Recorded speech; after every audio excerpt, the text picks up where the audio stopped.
올해 제가 뉴스를 보다 보니까요. 리츠가 뭐가 상장됐다. 뭐 이런 거를 되게 많이 봤던 것 같아요.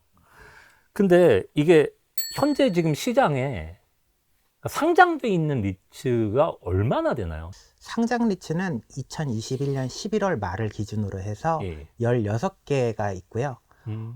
올해 말까지 12월에 이제 2개의 리츠가 현재 더 상장될 예정이기 때문에 예. 총 18개의 리츠가 올해 있다고 보시면 될 것 같습니다.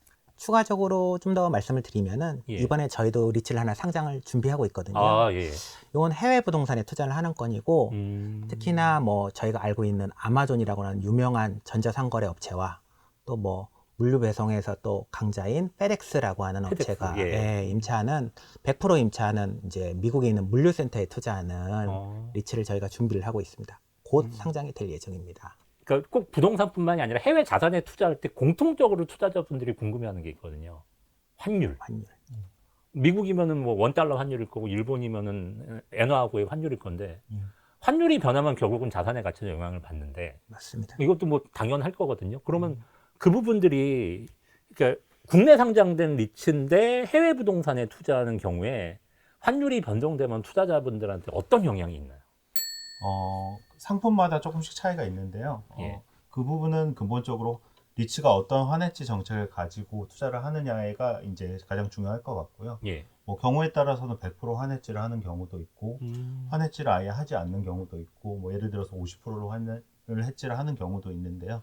뭐 각자의 장단점 아무래도 100% 환해지 비율이 높을수록 예. 그런 당장의 환 변동에 대한 위험은 작지만 이제 비용. 비용의 이슈도 있고 결국은 파생 상품을 거래를 계속 해야 되는데 그에 수반되는 뭐 유동성 위험이나 이런 부분들이 있기 때문에 각사마다 이제 적절한 수준을 맞춰서 하는 게 일반적인 것 같습니다. 얼마 있다가 지금 해외 부동산 투자는 리츠 상장한다고 하셨는데 예. 그건 어떻게 하나요? 저희는 예. 50% 한해지 하고요. 50%는 오픈하는데 뭐 아. 여러 가지 이유가 있겠지만 일단 저희는 최초 시드 자산이 미국이기 때문에 USD에 투자한다는 관점에서 저희 리츠에 투자한다는 관념도 분명히 있고 아무래도 기축 통화라는 안정성 이런 부분들 때문에 저희는 50%는 오픈하고 50%만 해지합니다. 해외 시장에 상장된 리츠 투자하시는 분들이 있는데 그럼 해외 시장에 상장돼 있는 리츠랑 국내 시장에 상장됐는데 해외 부동산에 투자하는 리츠랑 이 두 개의 차이점을 비교하면 어떤 게 있을까요?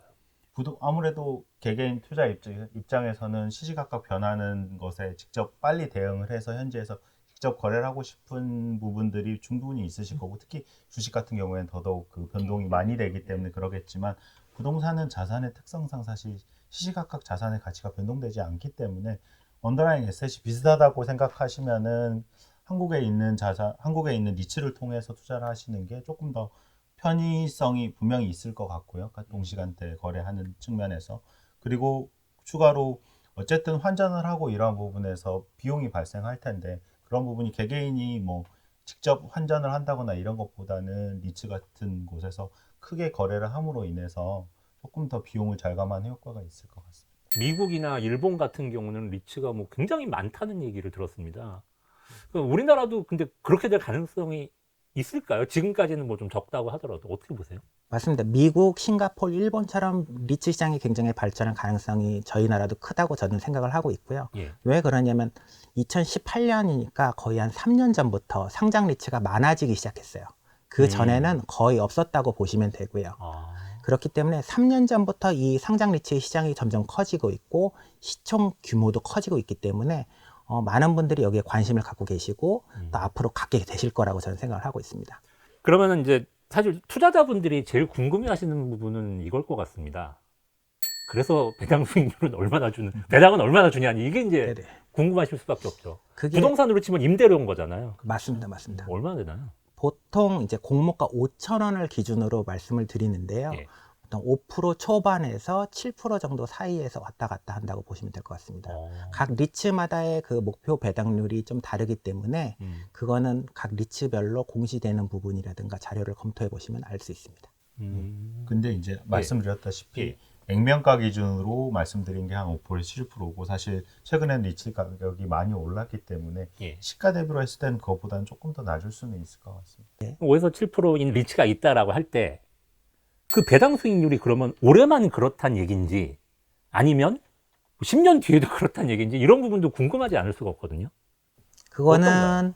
앞에서 말씀드린 확장성하고 또 연계가 되는데요. 아, 예. 최초의 어떤 뭐 오피스 빌딩을 갖고 있던 리츠가 뭐 5.5%, 뭐 6% 이렇게 들였다고 하면은 배당을 그럼 나중에는 이제 다른 그 투자한 부동산들이 섞여 있을 거 아니에요. 예. 그럼 그 섞여 있는 부동산들 포트폴리오가 형성이 되어 있을 거고 거기에서 나오는 배당률은 그때에 따라서 또 변동될 수 있다라고 말씀을 드릴 수 있을 것 같아요. 그러네요. 어차피 확장이 되니까 처음에 빌딩 하나 샀다 그다음에 호텔 사면은 배당률이 다를 수밖에 없겠죠. 맞습니다. 아, 그런 부분이 있구나. 근데 이제 개별 부동산으로 예. 보면 결국 수익이랑 비용의 측면일 건데요. 가장 중요한 부분은 부동산이기 때문에 임대 수익이 얼만큼 확정적으로 나오느냐 이런 부분들이 이제 배당의 변동성에 가장 큰 영향을 미칠 것 같고요. 아무래도 기간이 짧고 계속해서 임대차 계약을 갱신해야 되는 자산들은 그만큼 이제 시장이 좋을 때는 더 빨리 올라갈 수도 있지만 문제가 있을 때는 조금 더 변동성이 커질 가능성이 있고 반면 이제 조금 더 장기로 안정적인 임차인으로 구성된 임대차 계약이 체결돼 있을 때는 아무래도 이제 더 안정적인 배당을 드릴 수 있겠죠, 투자자분들에게. 그런 게 있더라고요. 책임 임대차 계약 아니면 뭐 마스터 리스 이렇게 뭐 얘기하는 게 있던데 그 뭐 제가 알기로는 굉장히 오랜 기간 어떤 고정적인 배당 수익률을 약속하는 그런 계약이다 뭐 약간 이런 식으로 제가 뭐 얼핏 들었거든요. 근데 리츠 같은 경우도 그런 계약을 하는 경우도 있나요? 어떤가요?